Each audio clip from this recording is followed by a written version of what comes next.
Welcome back into another edition of our Breakaway Accelerator Series. I'm your host, Ben Hostler, and today I am joined by Pete Mohan from Bracket Rodeo. Pete, thank you for joining, and how you doing?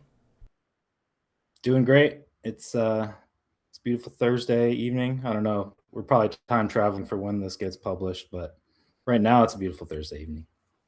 Yeah, the weather has finally been turning, so you and I are both Midwesterners at heart, but I was laughing because the weather here is nice finally, and I was on a call earlier with Josh and Steve and the team, and they were telling me how much snow they were getting in Calgary, so I was like not envious of them Wow, whatsoever.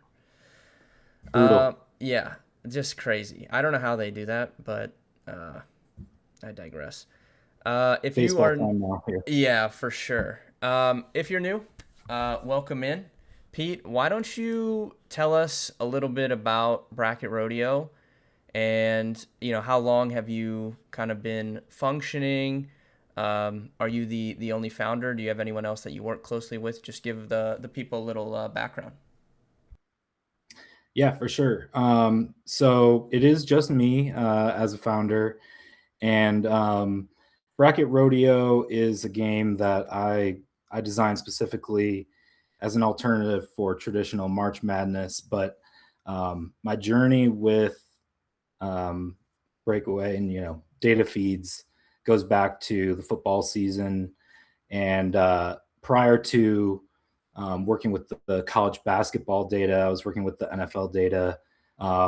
Basically, a very simple game concept.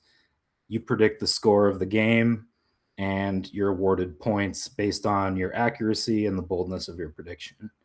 Um, and that kind of just came out of me and my buddies like to just throw out there what we think the score is going to be in the group chat and stuff like that before a game happens, and see who's closest. But when you do that, you kind of realize it's not as binary as like a bet where you're on either side of the spread or the total. It's kind of hard to quantify exactly how close you are to accurately predicting if you don't nail it.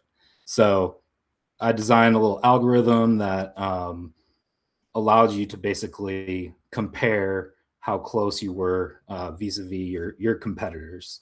And so I designed that game and ran it for this football season. We had about like 20 users, 1,600 total predictions were made. Three people or three separate predictions were right on the money over the course of that. So you get a sense for exactly how hard it is to nail a score. But anyways, that sort of I once the football season ended, I was like, what's next? How do I get my hands on some more data? And how do I take this to the next level? And so my overarching premise is, I'm really looking to design basically a sports arcade, as many games as possible, as much fun as possible, maximalist. This isn't like a simple concept. I'm throwing everything at the wall and giving you a place to play around with. And so my this was my first attempt at kind of trying to go into that realm. And so for March Madness, I designed this Bracket Rodeo. And what that is seven different games rolled into one website, all powered by March Madness data, the game outcomes, etc. And yeah, it's a lot of fun. I don't know if we'll get to showcase it here in the visual or anything, but um, yeah, it was a great time. And honestly, I only built it in like 2 weeks, so I'm really proud of like how smooth and successful it was. Obviously, I had to do some little maintenance on the fly as I was building it, but to put together seven games under one roof in 2 weeks, I'm pretty proud of that accomplishment, and I had a bunch of fun playing the games as well. Awesome. I think that's a super unique idea and very, very interesting. I like that you kind of touched on the progression that you had there in a short amount of time, started out with the NFL and then when that ended, kind of expanded into more things. So, where do you think you want to take it next with the type of games that you're coming up with. I know the NFL draft's coming up, NBA draft even coming up too in the summer. So do you have kind of a thought of where you want to go in the short term versus long term there as well? Yeah, I mean, I think I'm definitely planning for next football season. If I can whip up 7 games just for March Madness, like I have some good runway here to get ready for next NFL season and really delight you guys with some fun and interesting games. But yeah, NFL draft is right around the corner. Um, I I don't believe that there is a product that you guys offer for the live data for the draft, but I had designed a game a few years back, uh, and I like to take inspiration from other sports and kind of cross reference them. Basically, the game NFL draft game concept was like skins in golf, and everyone basically locked in their picks for the first round, and if you had the correct pick, you won the pot. If nobody picked the right guy for the draft slot, the pool, it adds up. For each pick that people don't get, the pool gets bigger. And if people, both have the same prediction, that carries it over as well. So a few guys left with some big chunks of change when we played that game. So, anyways, that's just kind of a little hint into the way that my mind thinks about designing these games. Is I think there's a lot of other fun ways to perceive sports when you kind of mix and match and give something that people really haven't seen before. Honestly, some of my inspiration going back was, uh, first of all, just like the old Tiger Woods golf games where you just do like target practice and things like that. They had a bunch of different, like, arcade games built in then, and also college football video game where they had the like overtime style bowling. I don't know if you remember that or you ever played that, but I loved that game. It was basically just you were on the 10-yard line, and for each yard that you got, that was like a pin, and you had 10 frames. Um, and if you got a touchdown your first one, that was a strike, etc. So little things like that stick with me. I appreciate that type of creative approach to taking a different lens to sports and the way that we have fun with it, and all of this without introducing the regulations that are associated with gambling, the problems that go along with that. This is really open for people of all ages. Awesome, I love it, and I did love those games like that back in the day. Super fun. Do you remember that college I football I one? You know do, what I'm talking about? yeah. There was some. I think there was some other ones too on the college football games that I'm trying to Yeah, remember. yeah, there was. I can't remember, but I was obsessed with the bowling, and actually, that was I used that to design one of the games for Bracket Rodeo, uh, essentially using the score outcomes in a bowling format. So you predicted, a chunk of games, and you select which frame you want that game to represent. And if your team won by 10 or more in the first roll, that's a strike. If your team won by 3, that's 3 pins. You go to the bottom half of the frame and see if that other team can get a spare. So I don't know. I kind of love that format. And I think, not to necessarily throw a teaser out there, but I think you all might be able to expect that from the NFL season coming up from me as well. Very cool. If that's I'm excited to play around with it myself when we get to NFL season. See how good I am. Do you have any predictions since we were talking NFL draft? Do you have any predictions for the draft next week? Well, I don't know if you guys can see my background. I'm a diehard Lions fan. I got my shirt on. I got my koozie. um, and yeah, no, I'm psyched for the draft. I really think the Lions. I know that it's like the obvious choice, and Brad usually says, I'm going best player available. This isn't a need situation, but Lions really have a need at defensive tackle, or excuse me, at offensive tackle long term. And the question for me is really, are they trading up, trading down? Because there is a decent second tier of tackles this year as well, which is pretty rare. So, and the Lions don't have a third round pick. So I would kind of like to see if they could move back a few spots in the first, grab a tackle, and then we're cooking. So I won't be hurt if they don't grab a tackle in the first round, but I would be shocked because I feel like it's a pretty deep class. And it's time. It's time to replace Decker. He's out the door. So I'm psyched for it. I think the Lions they're bouncing back this year. Not to be a homer, but I think we have a good chance. No, that's fine. I actually was going to give a prediction also for Cleveland. I think they will trade down from their number 6 pick. So we'll have to see what happens there. I think kind of same thing. They need offensive line help as well. And I think they would feel confident in being able to move down and getting one as opposed to, sticking at that 6 pick. Problem would be they need to find someone that wants to come up to 6, but we'll see. I don't know. The Lions might. If let's propose a trade right now. If Yeah. I think Lions are 17 and Browns are 6. Like if we threw in next year's first rounder, are you buying that, or what do you need? Like an extra 4th or something? Yeah, it's interesting to think about because there's not a ton of trades in the top like 10 of the NFL draft that don't involve a quarterback. And I just don't think a team moving up would be looking for a quarterback there. So it's really unique. I don't know like what the asking price is going to have to be less than your typical trade up to number 6 because they're just probably not going to take a quarterback. So I don't know. I Yeah. haven't looked at any trade analyzers, but I feel like, especially knowing Browns fans, if the Browns move back, the Browns are just going that their fan base is gonna like erupt in anger because they moved back. They're not gonna think they got enough because they're gonna compare it to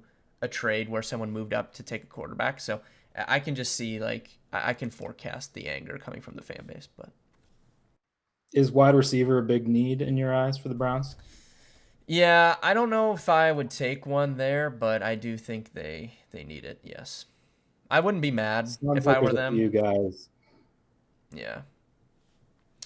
All right. So I know you talked about using the NFL and the college basketball data. Can you tell the viewers a little bit about what part of your idea and your game does the data service, and where did you find out about data feeds?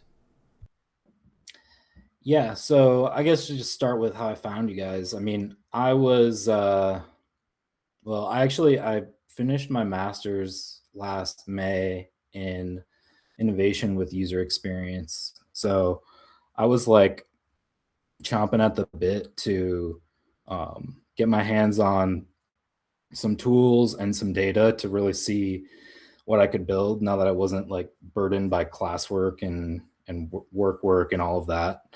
Um, and so like pretty much right after I graduated, I started like browsing around and comparing the different sports live data vendors that were out there. What are the different products? Thinking about like what type of games I might design and the technical requirements of the data feed that I was essentially searching for to design the experience that I wanted.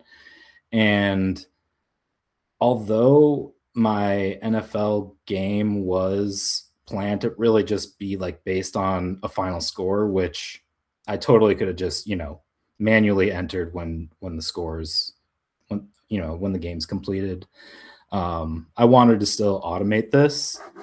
And basically I was like, all right, I realized that I do need a live data source. I can't just do like the game and type of API. I need a bit more like I want this to feel premium. I want people to be able to, click on the scoreboard and like see that it's updated, to the right time in the game and all of that. Um, that was just important to me in terms of designing the experience that I wanted. So once I knew that, from a requirement standpoint, I kind of honed in on like, okay, what's the best value out there?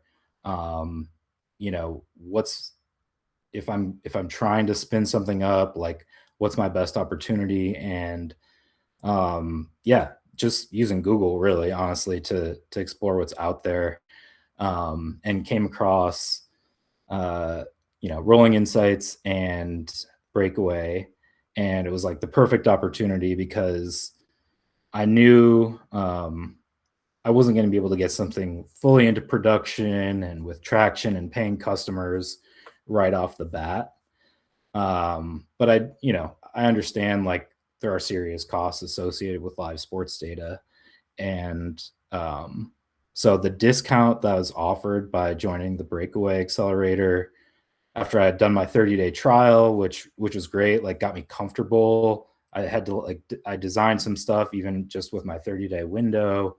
And I knew I was like, all right, yeah, let's definitely do this. Let's lock in football season, the NFL data, um, and the community, like the Discord channel and all of the content that you guys create, and the platform that you provide for the founders and like all of the speakers that you bring in. Like when you add all of that up on top of just the discount that you get for the data, it's great value, and it's been a great experience. I guess I'm like 9 months in now, or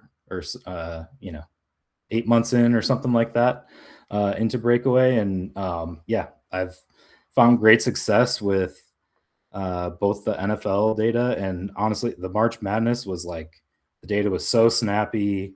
It was always ready, and like watching the game and you know checking on my device like to see how updated it was, and it was just about right in line with what I was seeing through the stream, which is outstanding. So shout out to you guys for that, because that really helped deliver the experience that I was hoping for my users. Awesome. We appreciate the kind words and love kind of watching the journey that you've had already. Who would you say is your target market with this idea, and kind of your company mission, I guess, as a whole? Yeah, I mean, I really am putting this out there for all sports nerds. So anyone who loves sports data, loves, playing fantasy sports, but is looking for just something new. Um, and also I want to make games that are approachable enough for people who aren't really that familiar with sports or just casual fans, but um, want something that's a little bit more approachable than doing a full fantasy team, or creating a DraftKings account, or whatever barrier that is. I think that there's a lot of room for alternative types of leagues, and all different kinds of pools and things like that that are social activities that um, you can involve money or you don't have to, and really just open up the spectrum of ways that people have fun with sports data. I mean, like there's so many data points that are made available by your guys' service. I really honestly feel like I could design a game with each column of data that you guys have. Uh, you know, you got sacks. Let's make a game about sacks. I have a game idea for kickers called Kicker Relay, where you predict, you pick some kickers, and if any of them miss any of their kicks, your streak is over. You can pick as many kickers as you want. or you can just pick one to keep your streak going. But yeah, like little stuff like that. I mean, dude, I got a million ideas. We just got to get out here and get cooking uh, in the development space, and we're gonna have a great time this fall. Awesome. Yeah, I like the sound of that. I'm an OG beat the streak player in the baseball streets when I was a Mhm. kid, so I would have some fun with that kicker game for sure. Um, w- Kickers need love too, man. Come they on. do. Yeah, I used to like the kicker in fantasy. I know it's frowned upon because of the luck factor, but I think it's fun nonetheless.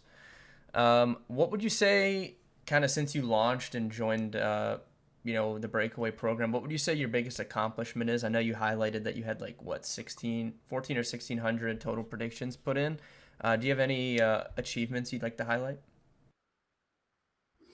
Well, if anyone does poke around on the bracket arcade or bracket rodeo, excuse me, that's my biggest problem is calling it bracket arcade when it's bracket rodeo. Yeah, if you guys are, it is an arcade, but it's bracket rodeo. So if you're poking around on bracket rodeo, you will see if you go to the leaderboard, my points are 988 million, and that's because in there's a streak game in there basically. That's exactly what it is, like beat the streak. Like you just pick games, pick the winner chronologically, and the way that the points are scored is the seed of the team is multiplied if you win. And I had a streak of 14 straight correct predictions uh, during March Madness in the first round, and my score like streak just ballooned to 98 988 million.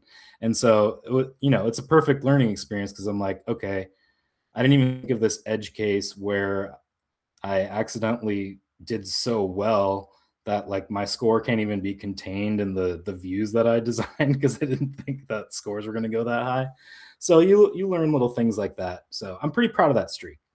But also just like creating a place where people want to, and this is more like referring back to the football game that I designed score prediction, that people wanted to come back each week and make their predictions. That they, what I want to do is inspire competition.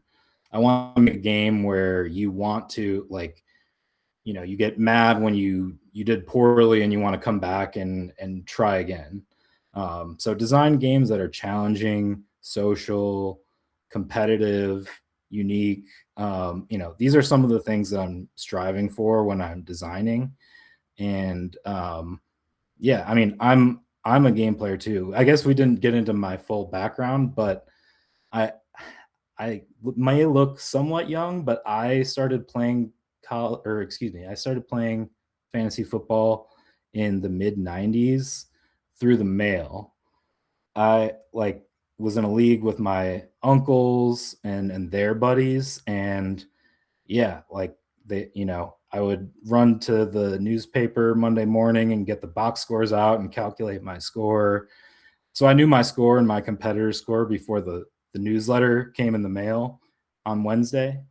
But I mean, honestly, I'm still tracking that high of like receiving the physical fantasy football newsletter in the mail every Wednesday. I mean, that experience and that tangible component of fantasy football has stuck with me, and I'm trying to bring that type of vibe into the future.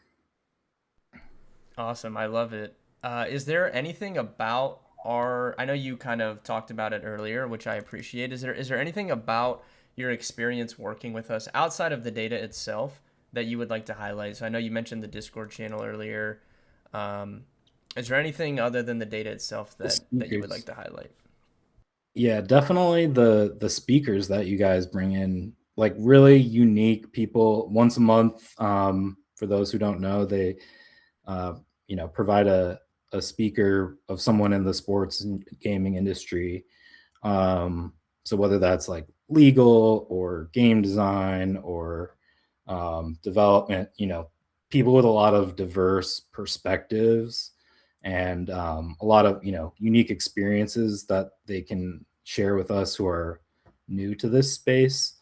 So honestly, just that the little things that I've learned from tuning into those and that you put in front of us, and yeah, I mean, I'm looking forward to the one next month already, or the one that's later this month. I'm psyched for that.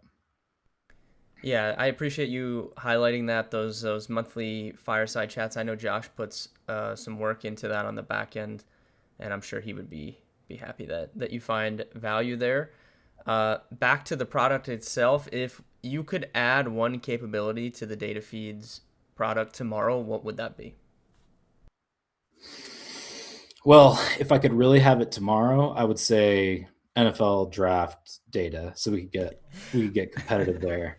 I figured you were gonna go But there. like, I would say in general, one thing that like one small improvement, a little hang up that I've had is, and there is good documentation in general for the data, but where there's a enumerated field, for example, like just the most simple scheduled versus in progress versus completed versus final. Like those are the different game statuses. And like that that enumeration, that list of four values isn't exposed until that happens in a game. So like same thing with when I was designing the NFL one, like I didn't know the exact um case or whatever that was used for quarter, halftime, final. And so like I had to kind of tweak my interface a little bit as those things happen. And I had like a double overtime, or I had an overtime game, and little things like that. I would say that would be useful for me. For another example, for March Madness, like the title of the round, like the way that it's named for Elite Eight or Sweet 16 or whatever. If that can be known in advance, that helps the development process exponentially for me, because it prevents those edge cases from popping up while the games are happening. Awesome. We appreciate the feedback there, and I think that you explained that very well. As we kind of wind down here, Pete, why don't you tell the viewers, where they can follow along with your journey and check out the product itself? Well, I would say that right now, March Madness has come and gone, so I don't want to necessarily direct you to Bracket Rodeo unless you want to kind of browse around and see the games that I made. Um, but coming up for the football season, you can find my main product at calledthat.win. Um, and that's where my future football games will be developing, and perhaps also, if I just get the itch, I'm probably going to start making some baseball games, to be honest. So I think stay tuned. If there's a specifically baseball branded game or set of games that I create, I'll make sure that you guys push it out, and everyone knows, the URL to find that at. But at the very least, called that dot win. That's where you guys should be headed in the future, and definitely for football season. Awesome, Pete. Thank you for your time. Really appreciate it. Thank you all for tuning in, and we'll catch you on the next one. Appreciate you, man. Thanks so much for having me.